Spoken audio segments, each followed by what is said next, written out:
Radio Auto, essais croisés. C'est la suite d'essais croisés avec nos partenaires de Mobility TV et notre invité Flavien Neuvy, directeur de l'Observatoire CTLM. Bonjour Flavien Neuvy.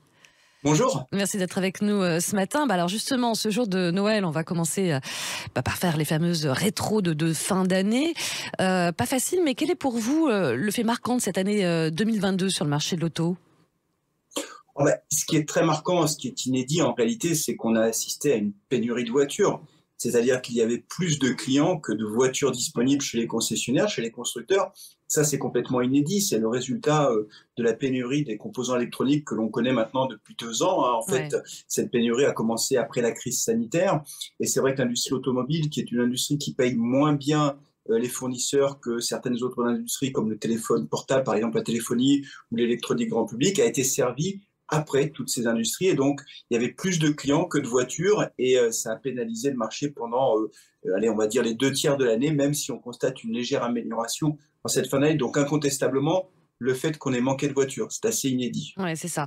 Justement, est-ce que vous pensez, il est un petit peu trop tôt pour le savoir, mais si on va retrouver un niveau de production plus élevé, est-ce que les délais pour acheter une voiture seront enfin réduits ou pas ? Ou c'est un peu compliqué de se projeter déjà maintenant ? Non, on anticipe effectivement une normalisation progressive du marché, c'est-à-dire que petit à petit, on aura une baisse des délais de livraison pour plusieurs raisons. D'abord parce que les tensions sur les approvisionnements de ces fameux semi-conducteurs, ces puces électroniques, ces tensions sont en train de s'apaiser. La deuxième raison, c'est qu'on assiste quand même aussi à un ralentissement économique. On pense même que dans certaines zones dans le monde, on est rentré en récession. Alors ce seront certainement des récessions légères, en tout cas, c'est ce qu'anticipent les organismes internationaux. Mais néanmoins, quand il y a une récession, ça veut dire qu'il y a une baisse de la demande de certains produits, comme les téléphones portables, électroniques grand public, encore une fois. Et forcément, ça va libérer des capacités de production pour les constructeurs automobiles qui, du coup, pourront livrer des voitures qu'ils ont en commande et pourront même augmenter un petit peu leur production. Et finalement, on pourrait avoir une normalisation peut-être un peu plus rapide que prévu, avec plus de voitures disponibles que de clients. Et là, on reviendrait au schéma traditionnel avec des campagnes de promotion, des constructeurs qui essayent de faire venir les clients chez eux. C'est ça. Année 2022, Flavien Neuvy, au niveau de l'Observatoire CTLM, forcément, le prix des voitures, parlons-en, qui a nettement augmenté. Dans quelle proportion d'ailleurs vous avez des chiffres à ce niveau-là ou pas ? Oui, absolument. Ouais. Ce qui est très frappant, c'est que c'est un phénomène qui n'est pas du tout récent. En réalité, sur ces 20 dernières années, en France, cet exemple-là est illustre parfaitement ce qui se passe un peu partout dans le monde. Mais en France, les prix catalogues des véhicules neufs ont augmenté de 60%, là où l'inflation a fait plus 28%. Donc, pour le dire plus simplement, les prix de vente des véhicules neufs augmentent 2 fois plus vite que l'inflation.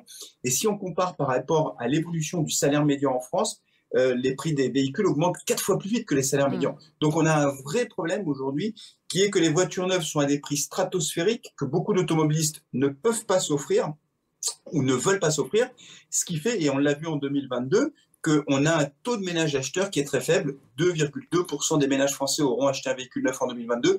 C'est un chiffre historiquement faible. Pour vous donner un ordre d'idée, pour pouvoir comparer, au début des années 90, on était à 7% des ménages qui achetaient chaque année un véhicule neuf.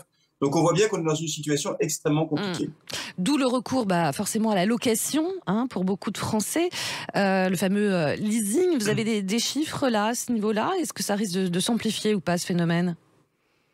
Il faut rappeler déjà que la location pour les particuliers, la location avec option d'achat, n'existait pas il y a 20 ans. Donc c'est un phénomène qui est très récent et qui a pris une proportion tout à fait considérable, puisqu'aujourd'hui, on estime qu'il y a à peu près les 3/4 des financements de véhicules neufs qui se font sous forme de location avec option d'achat et 1/4 avec du crédit classique qui existe depuis très longtemps. Il faut rappeler que la LOA, c'est un très bon produit, mais qui ne correspond pas à tous les usages et que donc les automobilistes doivent bien penser effectivement à réfléchir à l'usage qu'ils font de leur voiture.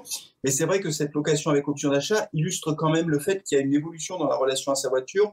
Personne n'imaginait il y a 20 ans qu'on serait à ce niveau-là. Parce que être locataire de sa voiture, ça veut dire qu'on n'a pas son nom sur la carte grise. Et ça, c'est un phénomène tout à fait particulier. Et finalement, ce n'est pas un frein, ou en tout cas, ce n'est pas un frein aussi fort qu'on aurait pu l'imaginer.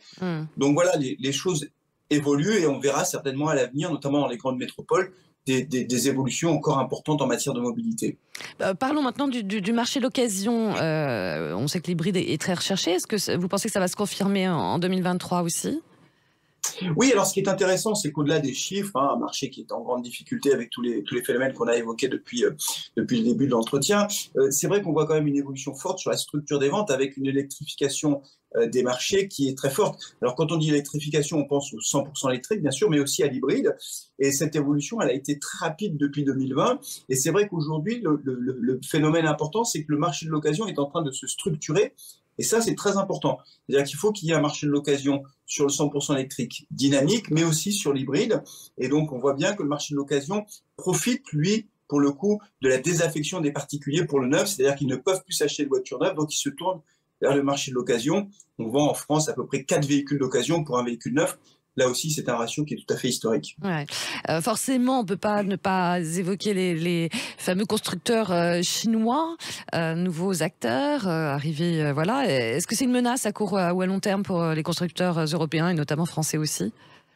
C'est une concurrence redoutable. Ouais. Très clairement, quand l'Europe fait le choix du 100% électrique, en fait, elle abaisse une barrière à l'entrée, une barrière technologique. Les moteurs thermiques, c'était très compliqué pour les constructeurs chinois de pouvoir les produire, de pouvoir les faire.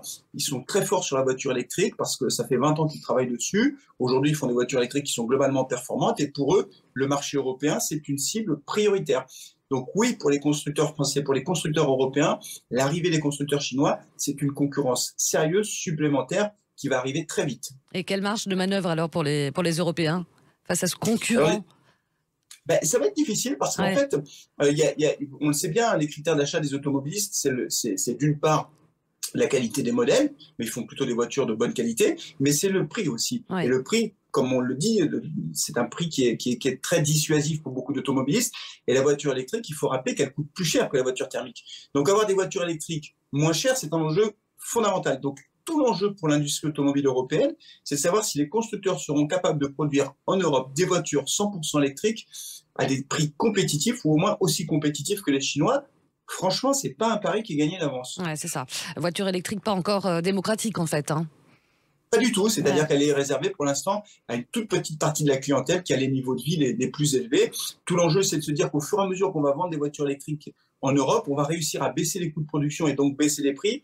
Mais ça vient se heurter à un aléa qui est l'évolution des matières premières. Si la massification du marché de l'électrique elle va se traduire matériellement par une augmentation de la demande de lithium, de cobalt, à quel cours seront toutes ces matières premières dans 10 ans? Honnêtement, personne ne peut y répondre sérieusement, mais le risque que ce soit très cher et donc que la voiture électrique reste à des niveaux très élevés, c'est un risque qui n'est pas mineur. C'est ça.